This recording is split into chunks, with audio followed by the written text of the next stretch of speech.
It is Tuesday, June 9th, 2015, and I don't normally share my grocery store purchases, but this particular month I put a little extra effort towards getting some bang for my buck, because right now it's needed.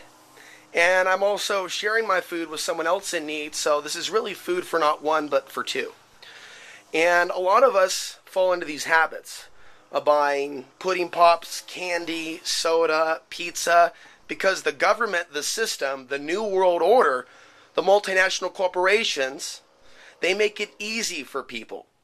Now, I live in a generation where most people my age and even older than I have no idea how to cook, have no idea how to make pizza, have no idea how to boil rice.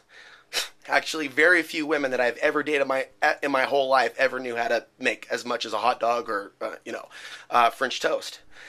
That is indicative of the generation that we are a part of.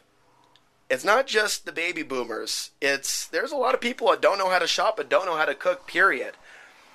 And what this is just a reminder of some of the basic staples that are more important than the pudding pops, than the frozen pizzas, than the Pop-Tarts.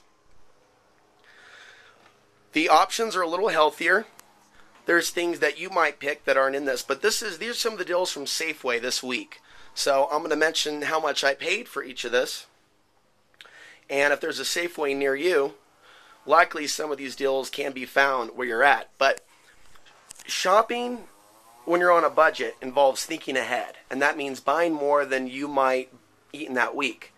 That's not really possible if you're homeless.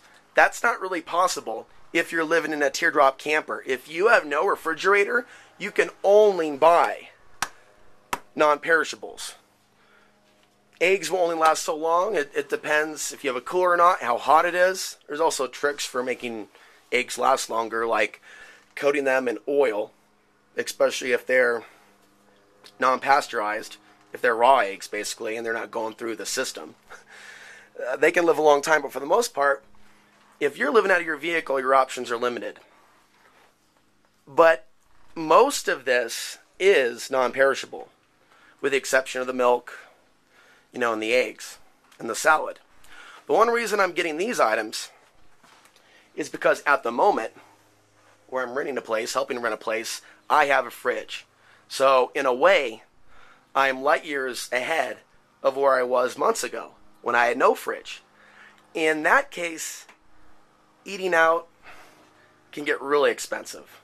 Or even just buying certain things at the grocery store, on a consumer item level, getting one bagel at a time, getting a little bit of lunch meat at a time. It's not a very cost-effective way.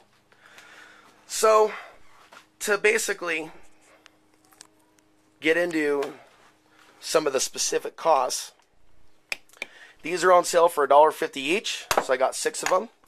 Most of these cans of black beans run about 99 cents. The red onions are also about 99 cents a pound. 59 cents a pound for the bananas.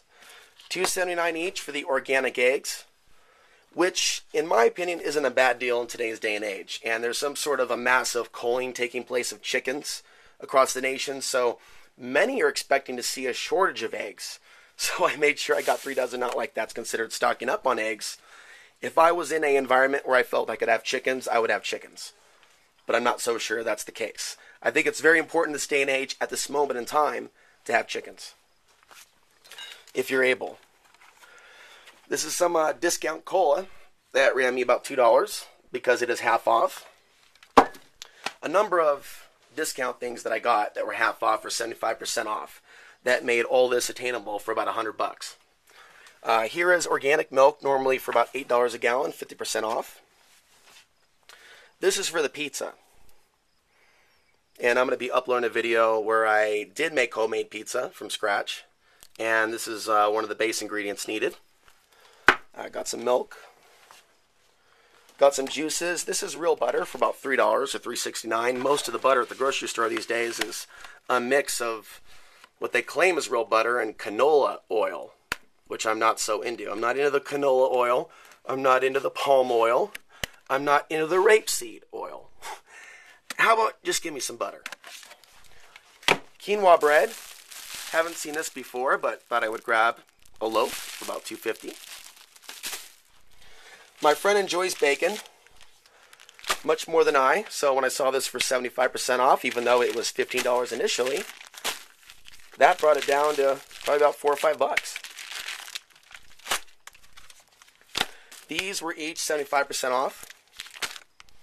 And I noticed in the mornings at Safeway, in their clearance discount meat section, that's one of the prime times to go and forage for discount. So each of these may have been about $1.50, $1.75. These originally $5.50, and this was raised in Colorado without hormones. Hot Italian sausage, goes great with eggs and bread. Bread, of course, with butter. And I got 2 of those. So I saved on that level, and I'm not planning to go back to the grocery store for at least a week. No sugar, no pudding pops, no frozen pizza. All the base ingredients are here. And last week I bought spices. Got some cereal right here, even though it's GMO.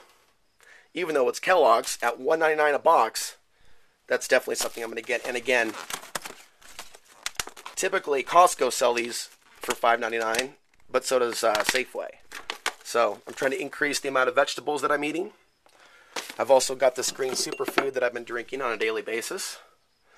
And I've also been drinking organic coffee. So not everything that I eat is organic, but the things that I can afford to eat that are organic, I will. For example, last but not least, here is 4 pounds of quinoa. Now this quinoa here, this was $23 for 4 pounds. But that is several months worth of food. If you only make a certain amount, sure, it takes a little bit of energy, to cook something. Most of you are not in a situation where you cannot afford to run a stove. In fact, I think most of you are living in a home, so don't even go there. Quinoa, 4 pounds, right now at Safeway for $23. If you buy in bulk from Azure, you can get the cost down to about $4.30 a pound. Quinoa has jumped quite a bit in recent years, and it will continue to jump. That's why it's a cash crop in southern Colorado. If anyone decided to have a quinoa farm, there already is one quinoa farm, and the demand is so great, the farmer there can't even keep up. And that's what I've been told.